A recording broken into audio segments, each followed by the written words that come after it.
And hello everybody and welcome to the only single player podcast for April 8th, 2015. It's already April. I'm Justin Wessinger. With me is Reagan Cox. Hello.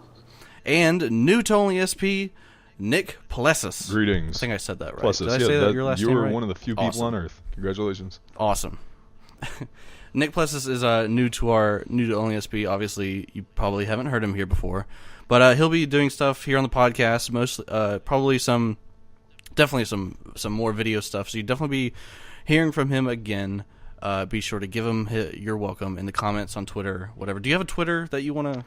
I also do not have a Twitter. I should probably getting into this realm of work. Probably should make one of those. Never got around to it though. I'm the same way with Facebook. Everyone keeps telling me you need a Facebook, you need a Facebook. I don't have a Facebook. Twitter seems to be blowing up a lot more than Facebook, though. You know, especially in this industry specifically. It seems like you gotta have Twitter. It's a good way to get information out pretty quickly. Yeah. So that's what I like about it. But welcome back to the podcast. No Shauna here, but I'm sure all the Shauna fans out there will hear from her soon, I'm sure. What have you guys been up to lately? It's Bloodborne came out, I reckon. You've been playing that a lot, right? Yes, I am on New Game Plus Plus now. Christ. Wow. Yeah. So I kind of stopped playing that. Over the last couple days, I've been getting into Divinity Original Sin. Ooh. Because I'm a big fan of classic PC RPGs, you know, Fallout, Baldur's Gate, all that stuff. And there's been kind of three games that have been starting this resurgence. Divinity Original Sin was the first one, then Wasteland 2, and now Pillars of Eternity. And for as big of an old RPG fan as I am, I managed to miss all of them. So I've decided to fix that, and I'm starting with Original Sin, and then I'm going to play Wasteland 2, and then Pillars of Eternity. Nice. I tried to get in Divinity whenever it released, last year or the year before, whenever. But it's a pretty big game. Yes, and it starts very slow. Very, very slow. Oh, really?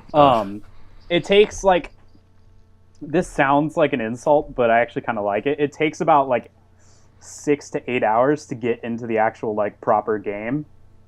Jeez. It's a really slow start, but most of those old RPGs are. So. Yeah. I enjoy that. Kingdoms of Amalur was sort of the same way, but it just couldn't grip me until I got 10 hours into it. I was like, oh, okay, here's the fun part of the game. Right. But whatever. What have you been playing anything, Nick? Yeah, Bloodborne. You know, not a super original answer, but you know that's. I just moved out from New York to L.A. This past week, so I had to take about a week off, get everything situated. So I'm only maybe three quarters of the way through my first playthrough. But I mean, yeah, you know, it's Souls through and through. You know, a Souls game, and I've been playing the hell out of that, and I'm trying to get a little back into Mortal Kombat 9 to prepare my reflexes for next week. Yep, that drops next week. Yep. I wish I had a PS4 because I've been dying to play Bloodborne. It just looks really fun. It looks like you guys have obviously played it, but it looks like I've played the Dark Souls games, but Dark Souls seems more like patience testing, and Bloodborne seems more like you can just get right in action all the time. It seems more like you should play more offensively, more aggressively than the previous games. The combat in Dark Souls is kind of like defending and waiting for the right moment to attack. Yeah. And in Bloodborne, it's more killing people quickly so you don't get overwhelmed. I like that. Yeah, you don't have a shield in Bloodborne, which you know, just one simple equipment change doesn't seem like it would switch the skies around, but that was such an integral part of many strategies, including mine, in the Soul series, that without a shield, I mean, you're back to dodge rolling everywhere, and actually using the gun in more of a defensive manner, you know, to keep enemies at bay, which I haven't gotten the flow of. I don't really get the gun. I haven't gotten to a useful groove with it. I'm just a repeat customer of that dodge roll button, essentially. Yeah, definitely. I was always the same way in Dark Souls, so it wasn't a super hard transition for me because I always played faster, dodgy characters. Yeah, that's how I play now, and that's why I'm not so successful in Dark Souls. Yeah. But it definitely looks fun, and I'm glad that you're already 5-6 playthroughs into it, Reagan. 3. Yeah, well. But yes. But But Bloodborne was one of the biggest releases. Oh, I guess I've been sort of a bad single player lately. I picked up Elder Scrolls Online now that the subscription's gone. It's the I don't know, the Tamriel edition. It's got some name now that the subscription's gone in Elder Scrolls Online, and I was timid because we've discussed Elder Scrolls Online before, and Sean has distaste for it, but it's an Elder Scrolls game. It actually really does feel like an Elder Scrolls game, and being a huge Elder Scrolls fan, I've really enjoyed it so far. Actually, and the crafting in it is fantastic for as far as MMO crafting is concerned. It's a fun game, and I would recommend it to Elder Scrolls fans, definitely. As far as hardcore MMO players, I don't know. But speaking of Bloodborne was one of the biggest releases recently. Mario Party 10 dropped, and Mario Party 10 sort of caused a commotion. Man, if there was a definition for casual gaming, I'd have to give it to Mario Party. Yeah, Nintendo and Nintendo in general seems to kind of have that genre by the balls. Yeah. It just seems like they've, like, you know, I did play like Mario Party like 5, 6, 4 growing up, and those were really fun. You could screw over your friends every chance you got. But looking at Mario Party 10, it just looks like, oh yay, let's I'm gonna play the game for you. But I don't know. It's a Mario Party game, so yeah. people somebody's enjoying it. Definitely. Some big upcoming. There's a lot of games coming out all the time, obviously, but there's some good games coming out pretty soon. Next week in particular, we got 3 big games that we're gonna definitely love. You mentioned Mortal Kombat 9, Mortal Kombat X10 is coming out next week on the 14th. I'm excited. It looks pretty cool. I'm into it, and I don't normally play fighting games, but Mortal Kombat 9 kind of hooked me with you know, the story mode and how it was actually an interesting story, and it kind of pulled you into the mechanics slowly instead of just, you know, dropping you into it. So that kind of got me into it. So yeah, I'm looking forward to MKX. Yeah, I can count on one hand the number of fighting games that I have like really gotten deep into. I'm more of kind of a RPG/shooter type dude, and MK9 and 2 other ones. Those are the games that I keep coming back to as far as the fighting game genre goes. Those are really, really solid games. Definitely. Yeah, I think we definitely said this before, but Mortal Kombat is definitely the fighting series for people who don't play fighting games. Yeah, it seems like for a little while there was a bit of a contrast between people who were into Marvel vs. Capcom 3 and then MK9, which came out generally in the same time, both 2D fighting games, and mainly only differed in the minute details, but it's those minute details that make the fanatics really go at each other. Mm-hmm. So yeah, it'll be interesting seeing Mortal Kombat back in the spotlight. It's always a great time when Mortal Kombat releases. Everybody's happy, but I am super stoked. I probably won't be able to play it on my PC, but we'll finally, and I'm crossing my fingers and knocking all the wood while I say this, but we'll finally get to play GTA 5 on a PCs next week. It's coming. It's finally here, and before they delay it tomorrow. Have you guys touched it at all on the consoles? Yeah. I played it on both. Right. I finished it on PS3. Gyms. Right. Yeah. But I love GTA regardless. Right. But GTA 5 is really fun, and I can't wait. Yep. Have you seen much footage of the graphical difference, or are you waiting Yeah. for a surprise? Or The most noticeable change is the frame rate. Right. So that bumps up to 60, and then it also has 4K support. So if your computer can handle it, you can play it in 4K, and it does look a lot nicer at that. What is it? It's at 40 now, I believe. 40 frame rate. On the PC version? On the PS4, the remastered PS4 Xbox One versions. I'm not sure actually. Okay. Yeah, because I forgot to check that. Yeah, I'm not sure either. But the biggest thing I'm looking forward to on the PC version is coming with like a built-in sort of. I'm not exactly sure how it's going to work, but it's sort of like a video editor type thing in the game, so where you can like set up shots and stuff. So I definitely see like a lot of machinimas and stuff being made in GTA now because of that feature, and I'm stoked. Yeah. You don't think people will just use their own software? I feel like people who are really adept at that kind of video editing. I feel like they would kind of rather bother with their own thing that they've specialized in, as opposed to dealing with a third party. Right. I'm sure, but I'm excited to see what kind of features it has and what sort of tools it has to let filmmakers and machinimators work around with. Right. It's not something I've really seen before in a game. Yeah. So well, and I think the point of it isn't really for those people who are super adept at creating this already. I think it's more for people who don't necessarily have the knowledge to do it with other programs to kind of jump in. Right. Yep. That's exciting. Definitely exciting. And another game that I didn't really know much about before is releasing next week, all on Tuesday. All three of these games. Titan Souls is a game coming out, and I just looked into it today, and it looks pretty fun. It's supposed to be pretty hard. Yeah, as well. It looks really cool. Is there an intentional cash in on the whole Souls train that's going on right now, or is this that's what I thought. I honestly don't know anything about this game. Is it even remotely comparable? Is it like it's I've heard not, the title, but that's about. And I know it's like top down, like a like in a terms of Zelda gameplay, type it doesn't look situation, it doesn't look super comparable. I think the only really comparability is that it's difficult. But I think they probably put the Souls in there to kind of generate some buzz for it, but I don't think they're trying to rip off Dark Souls. It looks like its own thing. So it's kind of like so it's kind of like it looks a lot like Legend of Zelda. Yeah. Okay. But yeah, in terms of like the world building and stuff, it definitely looks like Legend of Zelda. I don't know how it's going to play, but I'm pretty interested in it regardless. I know other Nick Calandra runs the site. He's definitely interested in the game as well, and we might definitely we'll be doing videos on Titan Souls. So definitely all three. So expect to see that. I'm pretty excited actually. I was looking at it today, like I said. Looks like a fun little hard adventure game that I'm probably gonna cry about because it's so hard. Yep. Tear.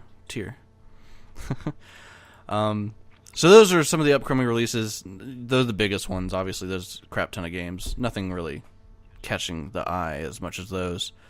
We should just have a segment every week on this podcast where we talk about Nintendo, because we've been talking about Nintendo every week so far. They tend to make news. Let's get the bad part out of the way first. So Nintendo, obviously, if you haven't heard, they introduced this new creator program to tie in with YouTube. We've talked about it before when it was announced. Basically, if you make videos of Nintendo games and put them on YouTube and they're monetized and you don't register with Nintendo, then they'll copyright claim your video and you won't make any money. A lot of people were mad because it's the YouTube scene's free publicity for games, and Nintendo is basically crapping on them for that.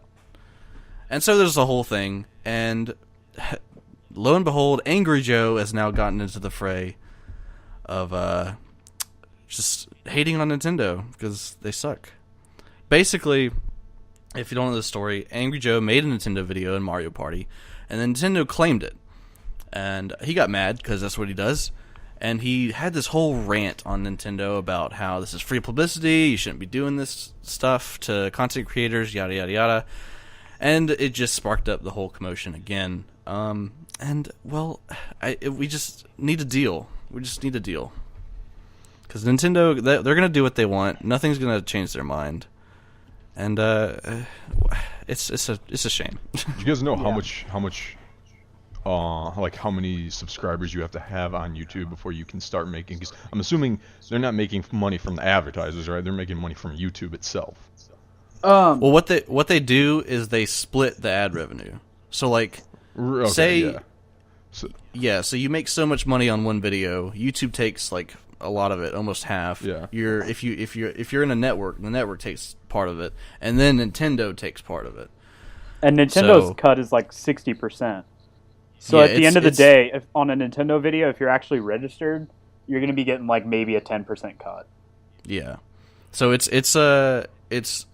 taken away a lot of the money from those content creators that were doing this, and especially channels that were, Nintendo only channels. That's probably hurting them the most. But there is a Nintendo, there's a channel option in there, in their creator program, you can either register individual videos for monetization or entire channels. And I think that the cut for channels is a bit more generous. It is. It's the other way around. So it's 60 creator, 40 Nintendo. There you go. And then on a single video, it's 40 creators, 60 Nintendo.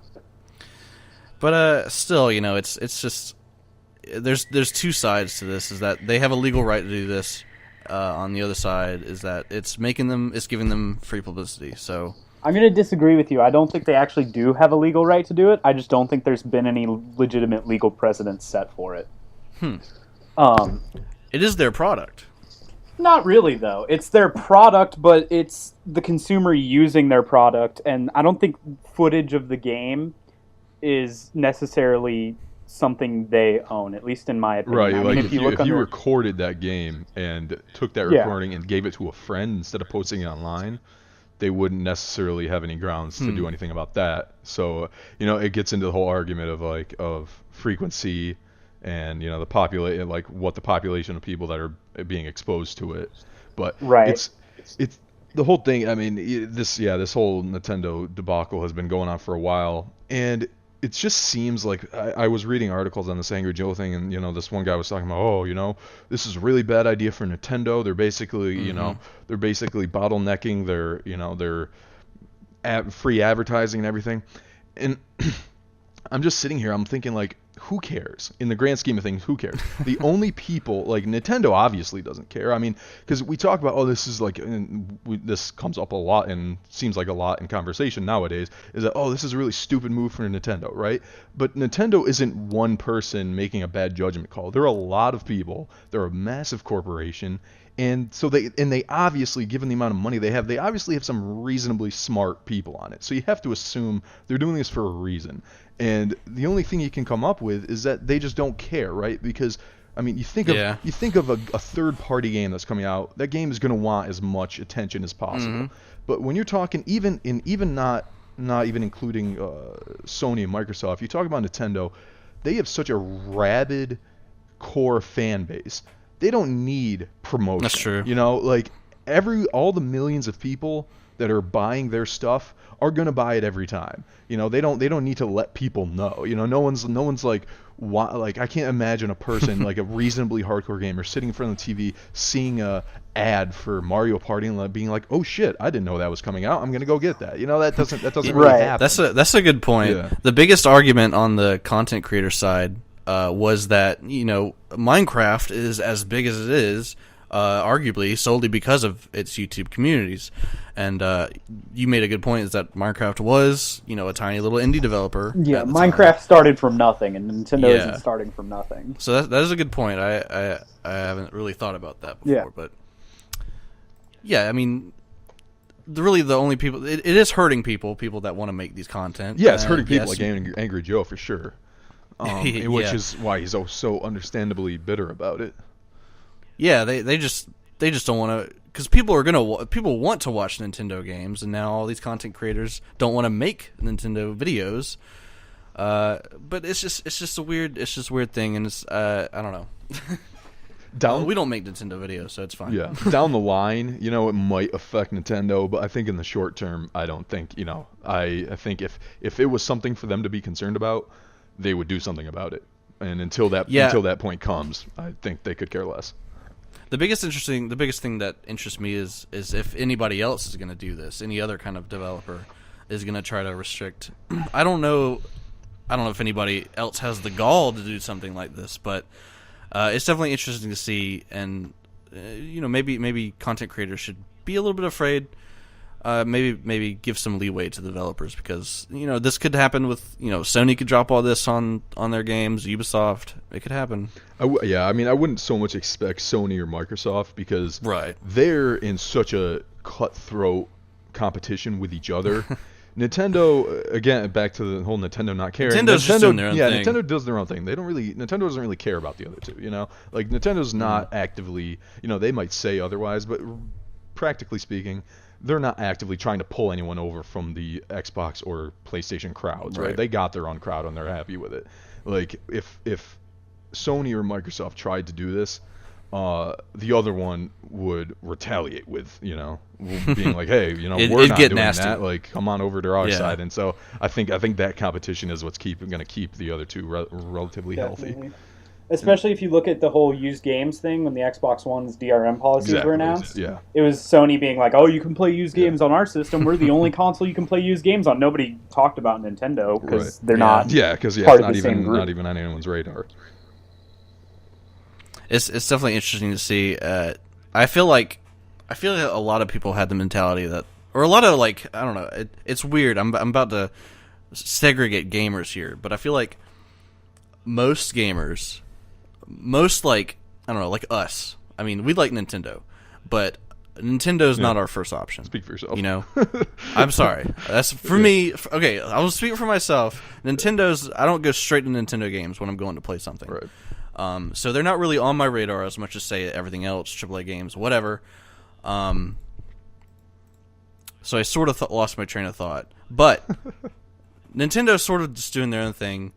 They were sort of on a down. They were on a decline, I'd say, after the Wii U, came out. They didn't have really good games for it. They were coming down, and we saw sort of the second half of last year. They sort of got this upswing with Smash, Mario Kart. They're making some moves, and so I think they're still riding that upswing, and they're gonna get back into the scene this year, maybe. They're at least making good choices with Smash. Have we gotten any confirmation on what that NX thing is yet? Nope. They just dropped that thing and left it there. Yeah, no kidding. I mean, people have reached a general agreement that it's probably just a code name for something, right? Like it's not it's more specifically, I mean, a code name for some kind of hardware, not like some a game or anything. It's like they announced that it's a Revolution or whatever. They announced that it's a new piece of hardware. We just don't know what piece of hardware. Okay, so it is confirmed a piece of hardware. Yes, it's confirmed to be some sort of hardware. Okay, I haven't looked too much into that specifically, but we'll see. I'm excited. I definitely don't want a Wii U. I want a Wii U because of the games, but I don't want a Wii U because it's a Wii U. Right. Especially I don't want a Wii U now because Zelda was pushed back another year. So sad face. Yeah. I've never been into really any Nintendo game at all. I played Mario when it was, everyone's played Mario. That's not really saying anything. Yeah, everybody's played Mario. But Zelda, could care less. Metroid, could care less. Smash Brothers, I'll play at a party, but Smash is the best. I love Smash. I'm it's just too, I don't know, it's too casual for me, I guess, or something. I really like their filthy casuals. I really like their games just because they're so polished and well designed generally. Mm-hmm. But broken. They have been getting more, and it didn't even really become a problem until Skyward Sword with the Zelda series, and that's where it got really, really hand-holdy and really obvious that they were catering to new players over established players. Yeah, I think one of my biggest problems with Nintendo is just they're so creatively bankrupt, because you hear talking about, you hear a panel of guys like us, for example. You're talking about, okay, this E3, what's Microsoft gonna do? Oh, what's Sony gonna do? And then when you get to Nintendo, you're like, okay, what Mario are they gonna bring out? What Zelda are they gonna bring out? What Metroid? It's do something different. Splatoon. I played Splatoon at E3 and it was a blast. That was a great game. And this is the one in how long? It's really depressing when I see panels of people in the industry talking about Nintendo, and all they say is, what's the new Zelda going to be like? What's the new blah blah blah? It's just make something different, for God's sake. That's a good point. But on the flip side, the games that they do make are more often than not exceptional. They're not broken, right? But I would hope so after years and years and years of practice, right? If they haven't mastered the formula of making a Zelda game by now, they got problems, right? How many have been out? I can't even count. Yeah, and that's kind of the counterpoint to your argument. I see where you're coming from, but for me personally, I don't mind because there's nobody out there right now that's making better Zelda games than Nintendo or better Mario games than Nintendo. As soon as someone comes along that does, then I'll concede. But I think it's just the polish and the skill with which they produce their games and not necessarily the original ideas. And I totally get why that turns some people off, but I enjoy their games. Yeah, I mean, like I said, that they've mastered the formulas to these games. No one's even gonna try. No one's dethroning Nintendo from the platformer genre. You might as well just shoot yourself in the head right now. So it's like they got the market, and as long as if fans like you guys, if you're happy with them, then that's all that matters. Because if they're making games that you guys like, at the end of the day, you're enjoying your game, and that's all that it means to be a gamer. Me personally, I just wish they would do something different. But if something different ended up meaning something worse, then I suppose it's actually not for the best. Yeah, I agree. That's sort of the weird clutch in this industry, anyways. Like that's that risk you got to run. If you make something new, and it's bad, then nothing's new is going to come of it. Right. But I mean, being too afraid of that is what's causing this stagnation. Absolutely. Like when I look at all these games that are just remakes, or like Resident Evil 6, where it's taking a series that used to be a horror game and making it just this bang bang Michael Bay shooter, it just reeks of fear.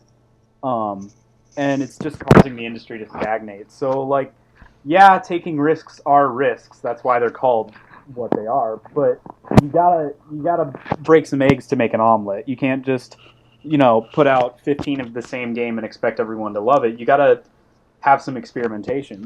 And it's not like a company like Nintendo couldn't afford a risk, Right. I mean, definitely. They calculated that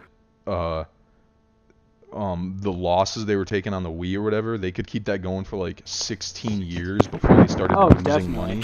Like they have more money than God. Makes sense to me. Yeah. Like they can. When everyone was giving out all this rhetoric about like Nintendo being doomed after the Wii U, I was like, are you kidding me? People don't even understand how much money this company has, and it's like they could easily make a risk. They could put Mario and Zelda in the basement for a couple years, try new things, and if they don't work, sure, bring them back, whatever. I won't lose any sleep over it, but. Yeah, it's people are just scared to lose money, no matter how minuscule. Yep. It's a shame, but writing on this Nintendo thing, they're doing some things right, at least. A bit of news: they announced free DLC for Mario Kart, which is always good. Free DLC is fantastic. Adding a 200cc mode, they're going to go fast. And also, they're doing DLC for the new Smash Brothers, which I think is an amazing idea. They've announced already that Mewtwo is coming as DLC, and they announced just recently that Lucas is coming from Earthbound, is coming back, and that's fantastic news. And they also announced, dick move. Why is that a dick move? Because he was already in Brawl? No, because the big DLC character they have is for a game that they refuse to localize in the country that they're releasing this DLC in. That's a good point, yeah. Yeah, I mean, to kind of play the Nintendo devil's advocate, aren't both these characters in other Smashes? Like, they really couldn't do anything that is different. True, yeah. That's true. But to counter that, they want to do something different. Right, they announced this whole fighter ballot thing. Right. So what you can do is go onto this website and suggest whatever Nintendo character you want, and they might put it in Smash as DLC. Except it sucks because they said that they had like a list of characters. It was like Waluigi, like Skull Kid, and a few other Zelda characters, and a few other cool, awesome characters. I was like, oh, these characters are already in the game as like trophies or whatever, and it would be too much work to take them out and put them back in as DLC. And so we won't see Waluigi or Ridley or any of these other awesome characters. Oh man, that means no Rayman either. That sucks. No, rip in peace, Rayman. No, I'm curious, and you guys might know the answer to this. How deep into the jungle of copywriting are they willing to go? I guess how far outside the realm of Nintendo have they? To answer your question, in the previous Smash games, Solid Snake. Right, yeah, Solid Snake, Sonic. No, I know that, but like I'm talking, for example, I saw on Reddit, some guy posted a Dragon Ball Z character. Like, are we gonna get out the realm of like? Oh yeah, I could play. Are we gonna get into, movies and cartoons and stuff like that? Like, have they that would be cool. Have they set a boundary yet, or is it? They haven't at specifically the moment set a boundary, but I really don't see them doing movie or anime or whatever characters. Yeah. I'd like to see somebody else do that. Yeah, that'd be interesting. Well, and there's always mods for Brawl, but yeah. I mean, I don't really see them doing it. The most interesting one I've seen so far is that the developers of Super Meat Boy actually submitted Super Meat Boy. Oh, that'd be cool. Nice. So that'd be pretty cool. And I'd like to see them dip into more indie games instead of just, big AAA games, which I also don't think they're going to do, but who knows? No. I saw there was one Reddit, some post on Reddit. They wanted to add. There's some image that pops up on Wii and Wii U. I was just about to talk about the this. safety guy. Yeah, I saw on Reddit they wanted to add him. Literally what I was about to mention right before you did. That would be funny. That's so funny. Yeah, that would definitely get my vote if I cared. That's great. Yeah, have him it's like just a 2-dimensional figure of like warning. Yeah. Like the warning Yep. figure. Have I him, mean, they turn already around put- and knock over lamps on you and stuff. They already put the fucking Wii Fit trainer in there, Yeah, so I right, wouldn't put yeah. it past them. Yeah.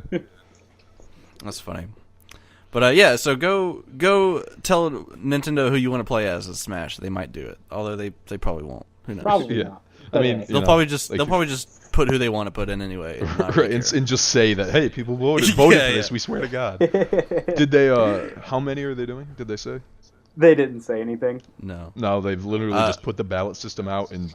Yeah, it's like, Pretty hey, much, you yeah. want a character in Smash? Here, That's- tell us about That's it. kind of frustrating. It's like, But, are you wasting your time voting for this one person if it's like not even allowed? Like, come on. Yeah. Some boundaries probably would have done them good, but Yep. whatever. I agree. But I definitely welcome it. Smash is like for me like fighting games in general. Like I want a lot of players to play as. I want a lot of diversity in like the gameplay, and Smash 4 already has a lot of characters. Anyway, I think it has the most characters out of any Smash so far. Yeah. And so I'll love to see some more. So, well, I only really want to play as Ridley, but that's not gonna happen. So I'll Yeah. admit I don't know who that is. The he's from big Metroid. lizard okay. boss man from Metroid. Yeah. Oh, okay. Fair enough. I could show you a picture later. Fill me in Um, on the I will. Nintendo world. Well, we can have a Nintendo cast for you one time. Okay, just sounds good. teaching Yeah. teaching you. Drown me in the Nintendo verse. Yes. Be gasping for air. But that's pretty much it for the Nintendo news. A little bit of other Nintendo news that the Mario Maker that they announced last year was delayed to September. I didn't even know it was coming out like soon, but they delayed it to September. That, of course, is I don't know if it's a game or like a program. I don't know. It's basically Like a an full application release? you can download on your Wii U and make Mario Gotcha. levels and publish them online. Yeah. So you can I'm make your not own Mario interested levels. in it because it's instantly just going to be all the top-rated levels are just going to be people making levels that are hard to the point of not being fun. And It's gonna that's all do it's gonna something be. like Happy Wheels or something like that, and just make like trick levels. Yep, that's all it's going Crap to be. like I that. guarantee it. Yeah, but that's been delayed to September. So if you were waiting for that, sorry, you gotta wait longer. I'm sure they just want to polish it some more. Now Yeah, the that's it. other. Now the other really big news that we haven't been able to talk about is Halo 5. Halo 5, they came out and they were like, hey, our release date is October 27th. Let's party. And I forget like what they were doing. They had some sort of reveal before that too, but they revealed 2 separate trailers, which I thought were pretty cool. I don't know if either of you seen them. I saw But, the one with the statue, the live Yeah. action. Yeah, with the yeah. statue. That's That's the the one one I I'm saw. thinking of. Yeah. So they released 2 trailers. A little recap: if you're not familiar with what the story's about to be at Halo 5, is that there's a Spartan, Agent Locke, who is pursuing Master Chief after Master Chief has disappeared. So that's the premise. And these trailers were released, and they were 2 basically monologues. One monologue was where Locke was giving a monologue and approaching Chief, who was wounded.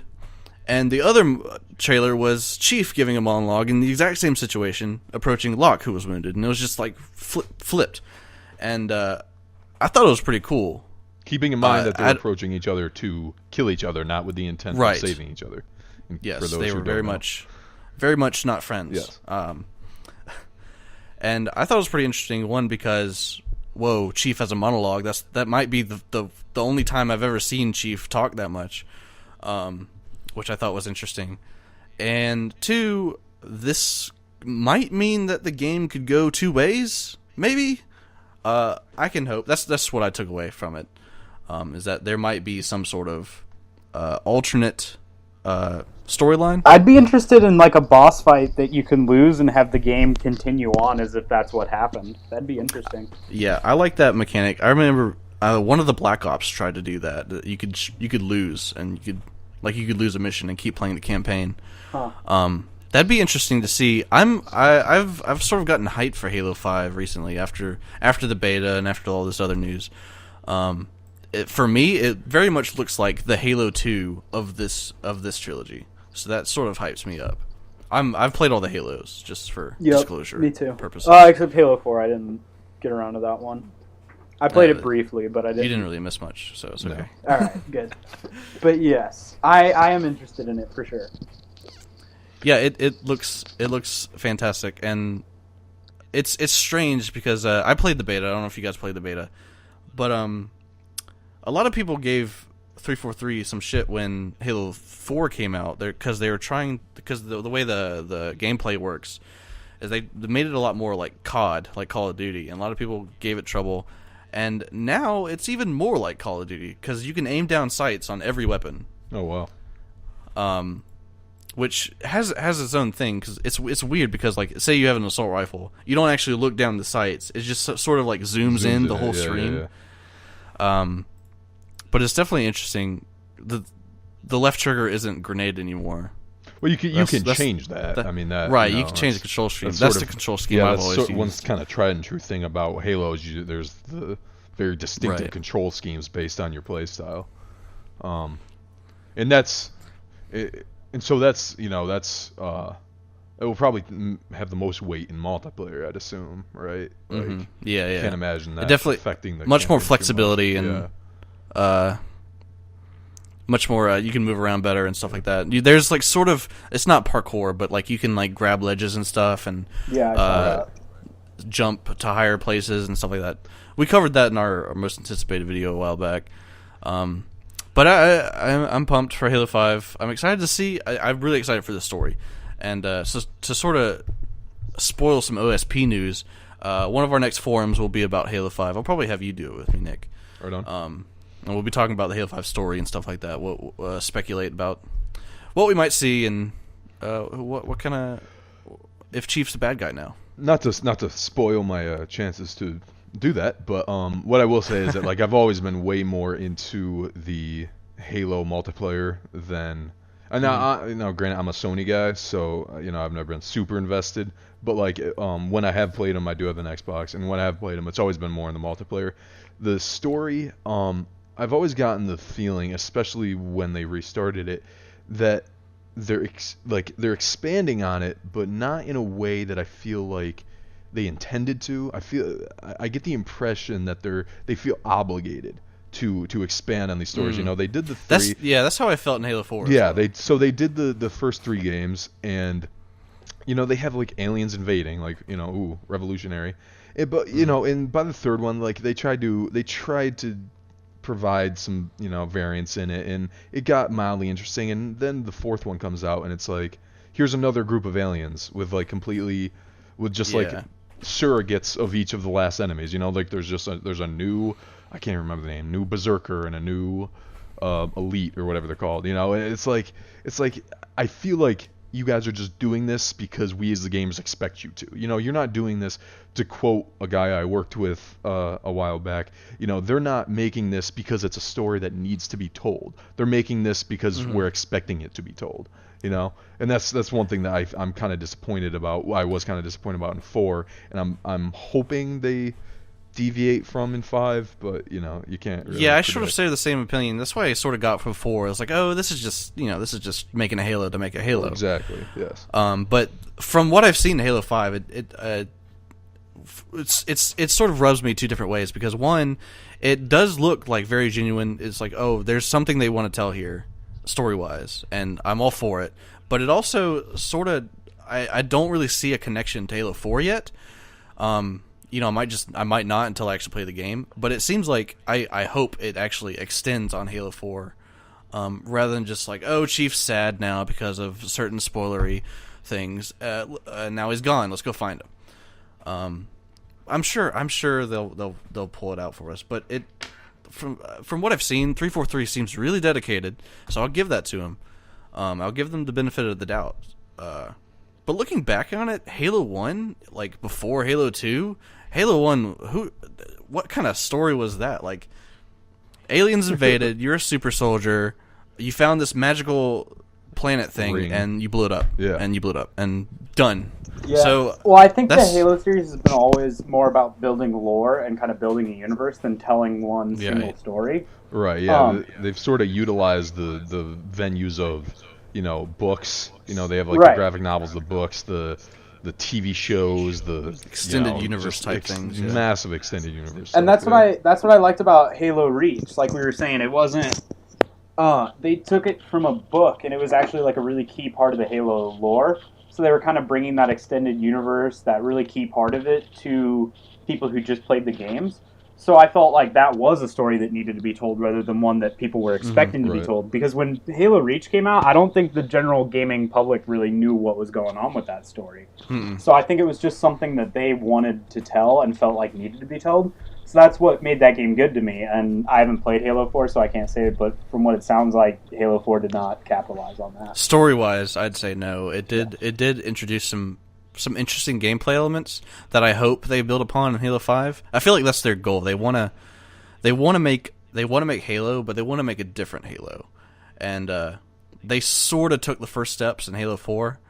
And that's sort of what I compared Halo 5 to Halo 2.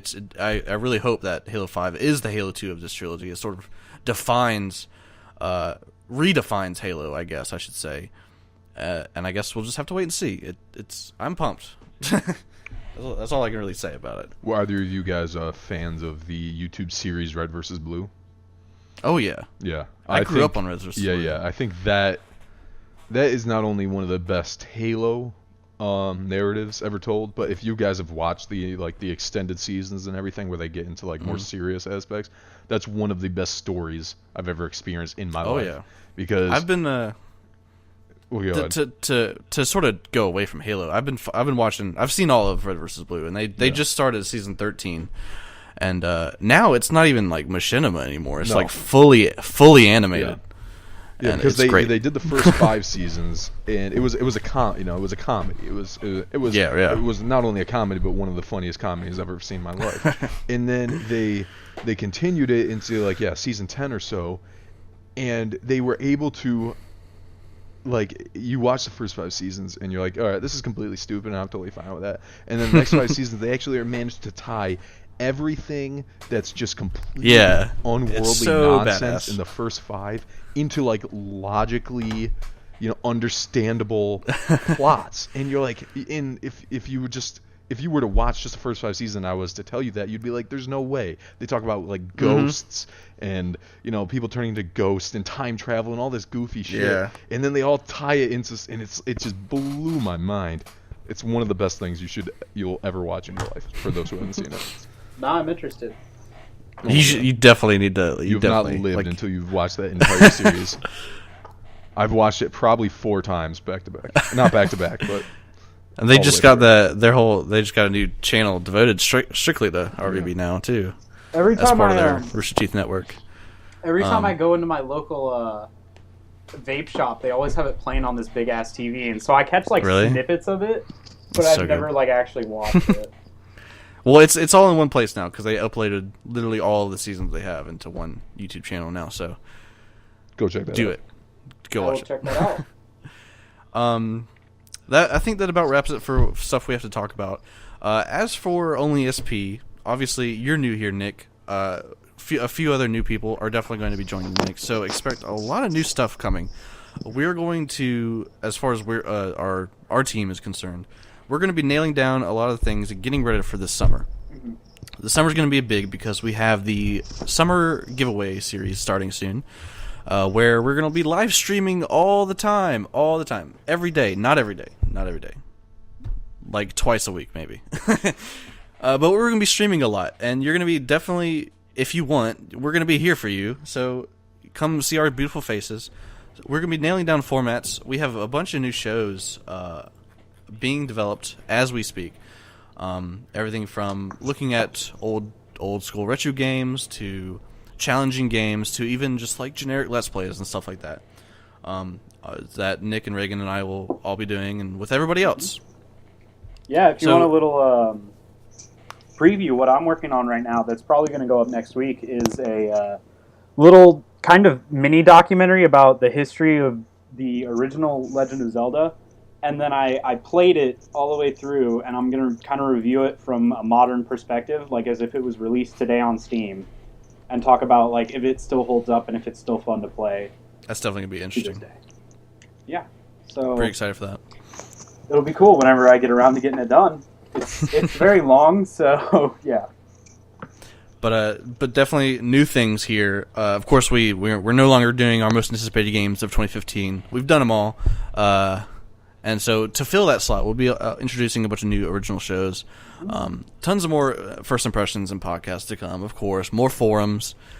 Yada yada. If there's anything you want to see us play, if there's a particular game that's coming out or is already out, just be sure to let us know. We tell you this a lot. Just be really vocal with us. Like we're listening. Like for real.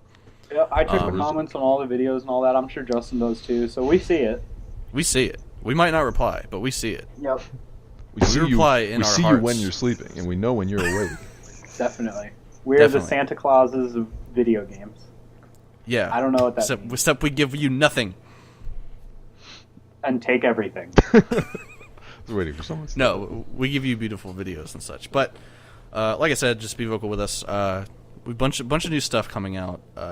We might even, this is something I was thinking of, that I have a few other show ideas. We might just like pilot some shows and see what does well, and then continue that show. And some might get canceled. Blah blah blah.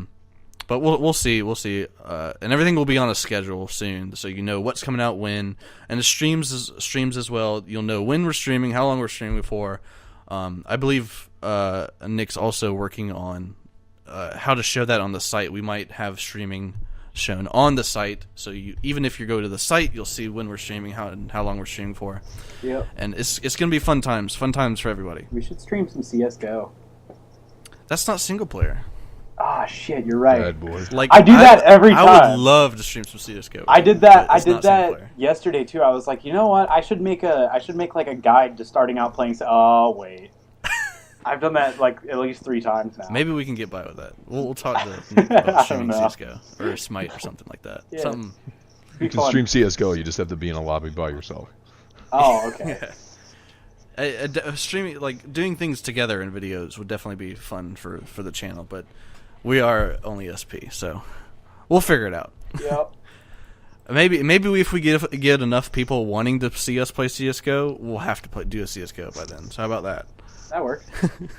So just everybody tweet at I don't know tweet at Nick Calandra how much you want to see CS:GO on Only SP. Yeah. And then it'll happen. Do that, please. Do it. So is there anything else you guys want to add on before we wrap up? Nah, I'm good. I'm content. Reagan's good. All right. Content, good. Please give a warm welcome to Nick Plessis for joining us at Only SP. You'll be hearing more of him and more of Reagan and myself and everybody else here on the site, on the channel, everywhere. And be sure to follow us on the social places, because that's when you can. Yeah, that's when you. That's like actually do follow us. We're not trying to just get followers. We give out a lot of information on Twitter. I do. I plug everything I do on Twitter. So if you're interested in the duller things that come out of my mouth, then go for it. If you want to hate Reagan a bit more, then follow him on Twitter. Do it. And see how. Yeah, but yeah, we do give out a lot of information. So follow our places and subscribe to us, please. Thank you. And thanks for watching. Peace. Bye.